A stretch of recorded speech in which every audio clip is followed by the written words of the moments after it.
Salut à tous! Comme je vous l'avais annoncé dans ma précédente vidéo, nous quittons la France à la recherche de nouveaux fonds à explorer. Nous nous rendons littéralement à l'autre bout de la planète. Objectif, Nouvelle-Zélande.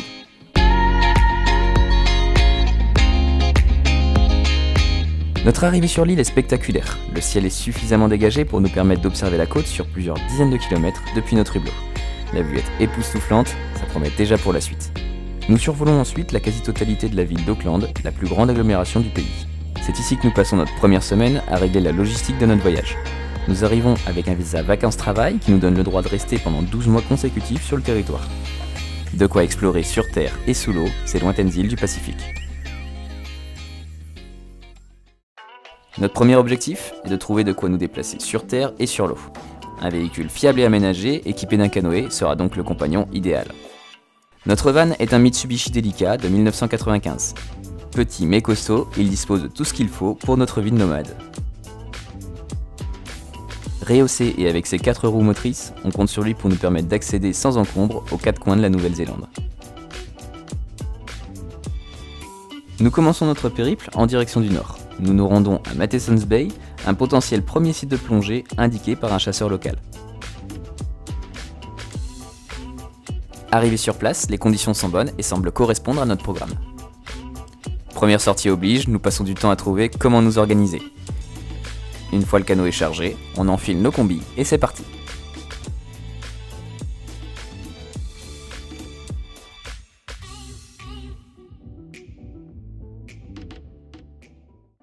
J'ai avec moi un Texi en 115 qu'un ami m'a généreusement prêté.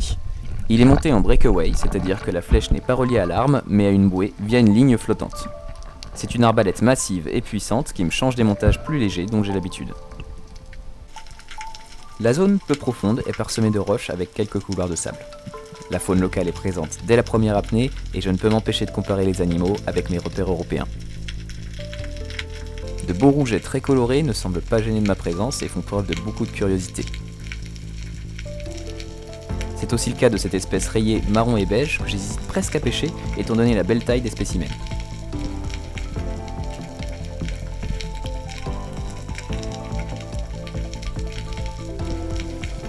Les nombreux pêcheurs et chasseurs sous-marins présents à proximité me laissent penser que cette zone est très fréquentée. Je tombe même par hasard sur un mouillage abandonné qui semble confirmer cette hypothèse. Malgré tout, il y a de la vie et j'ai de quoi m'occuper. Un large banc d'une espèce qui m'est encore inconnue m'offre un superbe spectacle durant toute la durée d'une apnée.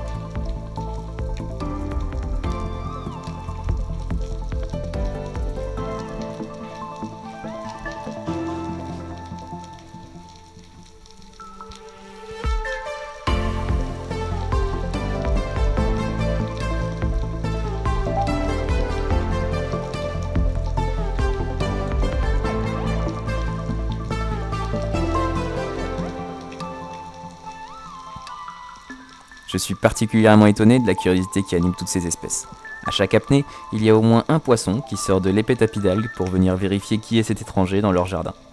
C'est une plongée très prometteuse pour la suite du séjour et qui présage de bien belles rencontres.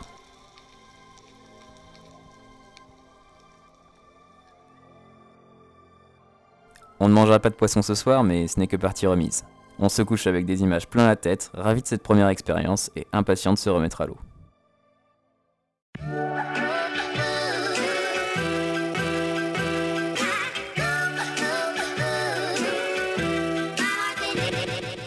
Alors que nous avons repris la route en direction du nord, nous décidons de faire un crochet vers un lieu insolite qui nous a été fortement recommandé. Après quelques kilomètres de piste, nous arrivons devant une petite forêt qui cache l'entrée d'une large grotte. On s'empresse d'enfiler nos frontales avant d'entamer l'exploration. Pour pouvoir profiter du spectacle, il faut s'enfoncer dans plusieurs pièces en tâchant de ne pas glisser. J'ai embarqué un petit trépied et je m'essaye aux pauses longues dans ce décor incroyable.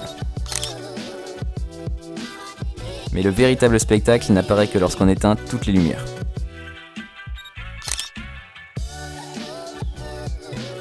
Insaisissable en vidéo, je tente tant bien que mal de photographier cet incroyable ciel étoilé que forment des centaines de petits vers luisants.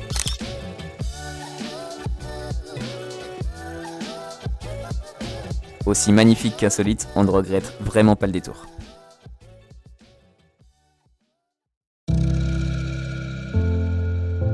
Ces derniers jours ont été plutôt venteux et ont rendu les sites de plongée impraticables. Une grosse houle vient frapper les côtes et rend les paysages encore plus impressionnants. Au programme, randonnée et découverte des différents sites, sublimés par les conditions météo.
Toujours en direction du nord, nous continuons à longer la côte est à la recherche d'une eau plus calme pour mettre à l'eau le canoë.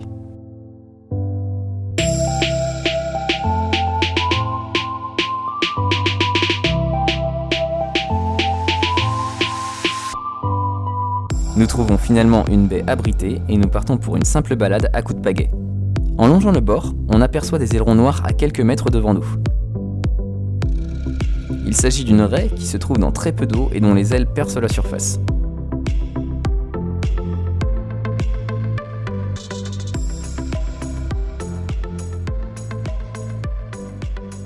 Elle se remet en chemin et passe juste devant le nez du canoë. On arrive à distinguer la forme de sa tête qui me fait penser à un diable de mer. J'ai bien essayé de mettre la caméra à l'eau, mais avec cette visibilité, c'est peine perdue.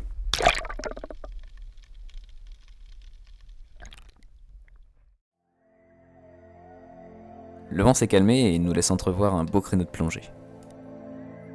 Ça tombe bien puisque nous sommes en chemin pour Bay of Islands, une grande baie qui abrite de nombreux îlots avec un beau potentiel de mise à l'eau. Nous décidons de nous aventurer dans une zone peu fréquentée au niveau du village de Roiti, à l'est de la baie. Ce lieu reculé, loin de toute pollution lumineuse, nous permet de profiter pleinement d'un ciel étoilé incroyable.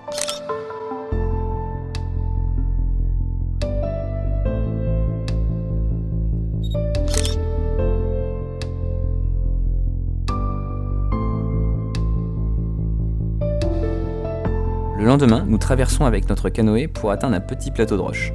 À proximité de la sortie de la baie, on espère y trouver de l'eau claire et de la vie. La mer est calme et nous permet d'accoster sur les rochers pour nous équiper. La météo est top et la visibilité s'améliore grâce à la marée montante, ce qui est de bon augure pour la suite de la journée. Au fait, aujourd'hui je prends une année de plus. J'espère que l'océan me réserve de belles surprises.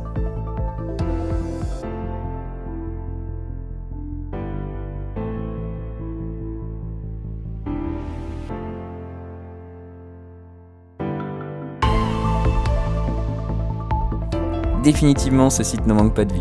Les pierres sont jonchées d'oursins et les poissons arrivent de tous les côtés.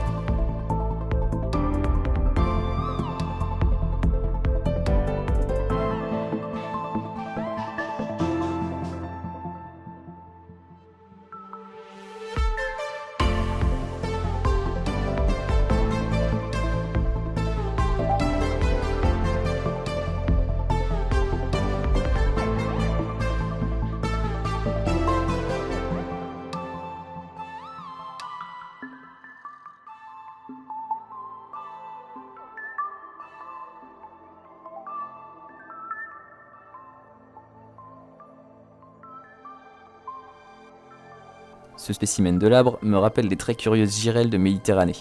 Vous savez, celles qui se pavanent sans cesse collées au masque ou à l'objectif.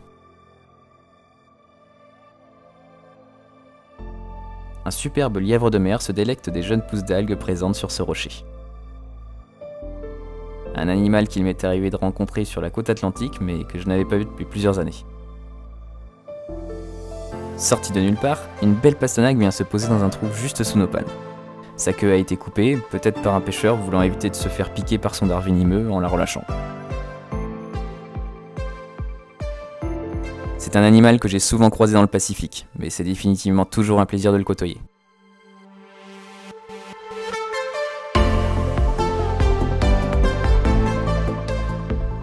Aujourd'hui, la nature a vraiment décidé de nous gâter. Entourés de nombreux bancs de poissons, nous ne savons plus où donner de la tête. J'aimerais vraiment capturer ce type d'instant, mais il est rare que les photos rendent justice à la réalité. Je remonte de chaque apnée des images plein la tête, et je réalise que la nature n'aura jamais fini de m'épater.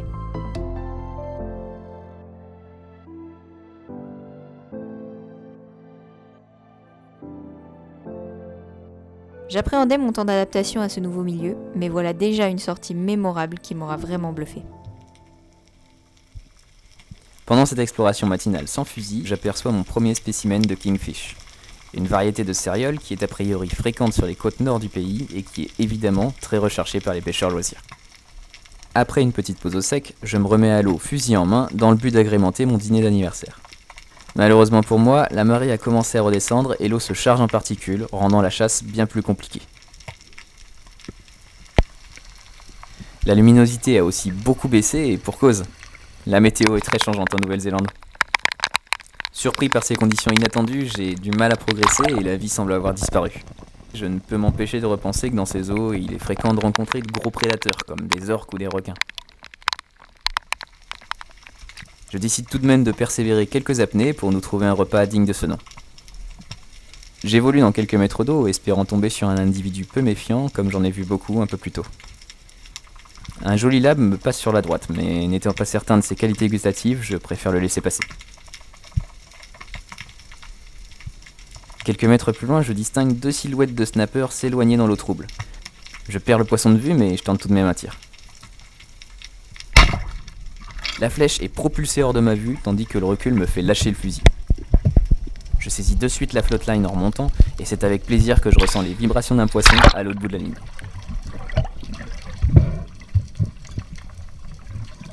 C'est un petit snapper juste maillé qui s'avérerait être d'une taille idéale pour nos 2 estomacs. Cette espèce de pagre est très fréquente dans les eaux de l'île du Nord. Cousin de la dorade, il a une chair vraiment savoureuse et je vous recommande vivement d'y goûter si l'occasion se présente. En tout cas, nous ce soir, on va se régaler. Bay of Islands nous a beaucoup plu, mais il y a un autre site un peu plus au nord qu'il nous tarde d'explorer. Mataori Bay et les îles Cavali. Située à tout juste 3 km de la côte, la plus grande île est une réserve naturelle terrestre. C'est un site que j'avais repéré il y a quelques mois, mais malheureusement difficile d'accès sans véritable embarcation. Nous séjournons sur la pointe juste en face, dans un superbe décor que je vous laisse apprécier.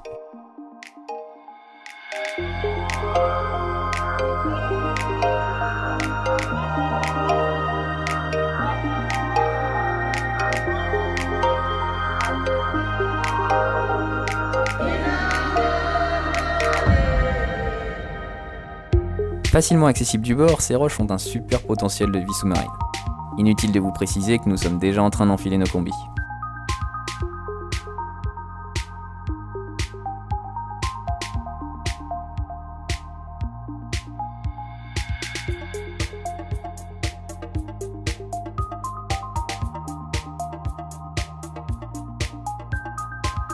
Dès la première immersion, la vie est abondante. Je commence à reconnaître les espèces comme ces gros rougets très colorés, toujours aussi curieux.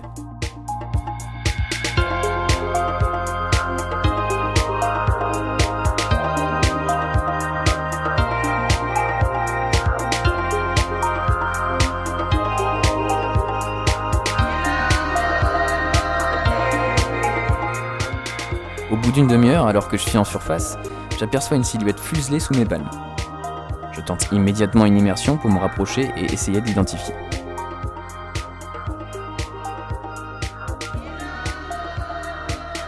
Mon intuition était la bonne, c'est bien un kingfish qui me fait timidement face.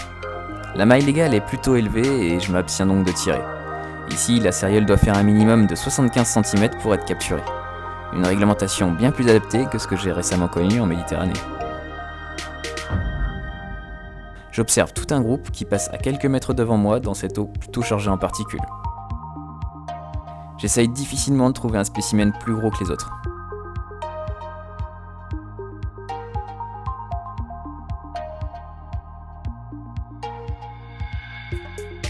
Le banc glisse doucement en profondeur et s'éloigne paisiblement.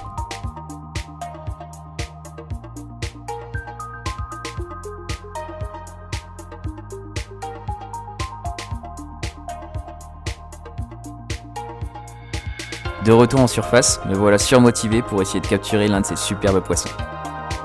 Plus facile à dire qu'à faire, encore faut-il que je tombe dessus. Les apnées s'enchaînent et les espèces défilent, mais je suis concentré sur les kingfish, alors je laisse passer.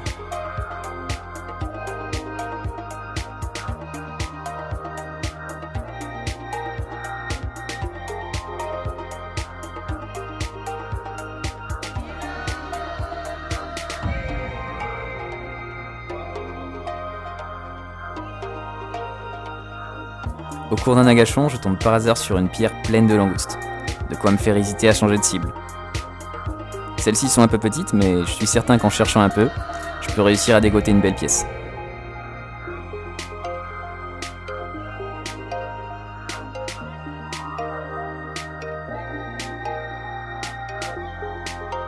Allez, je redescends, je vais nous trouver un beau crustacé.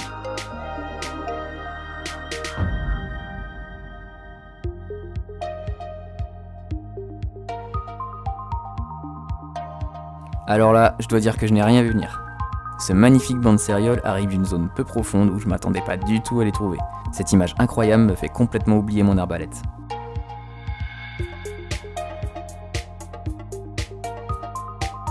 Ce que je ne sais pas, c'est que Charlotte, appareil photo en main, vient de passer 5 minutes avec eux sous ses palmes.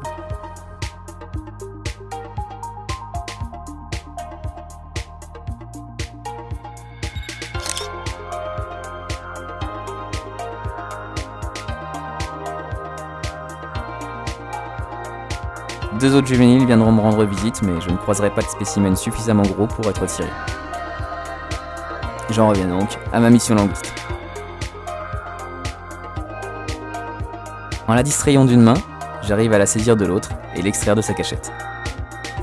Yes, un bon repas d'assuré. Seul hic, j'ai oublié mon filet à crustacés. Tant pis, je la garde fermement en main et je vais nager jusqu'à la plage.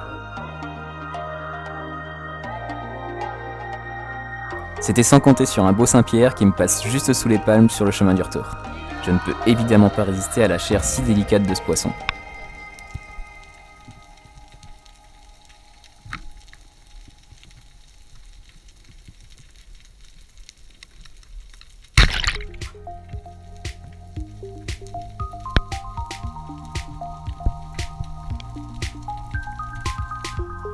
Bon, je suis un peu en galère. J'ai la langouste qui se débat dans une main, je dois remonter et saisir mon poisson de l'autre, et j'ai le taxi qui se fait la malle en surface. Mais bon, ça va le faire.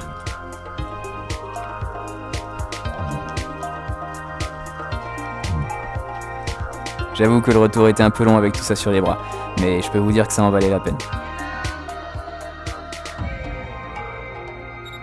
Aujourd'hui, l'océan nous a encore bien gâtés. Je n'ai pas réussi à avoir mon beau kingfish, mais ce n'est que partie remise. J'espère bien recroiser leur chemin d'ici peu. Après tout, cette année ne fait que commencer et elle s'annonce exceptionnelle.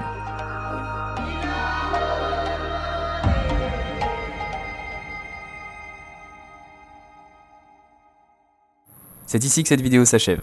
La prochaine fois, on vous embarque pour une immersion au pied des îles Cavally à la découverte d'une épave dont l'histoire a fait scandale il y a quelques dizaines d'années. A très vite.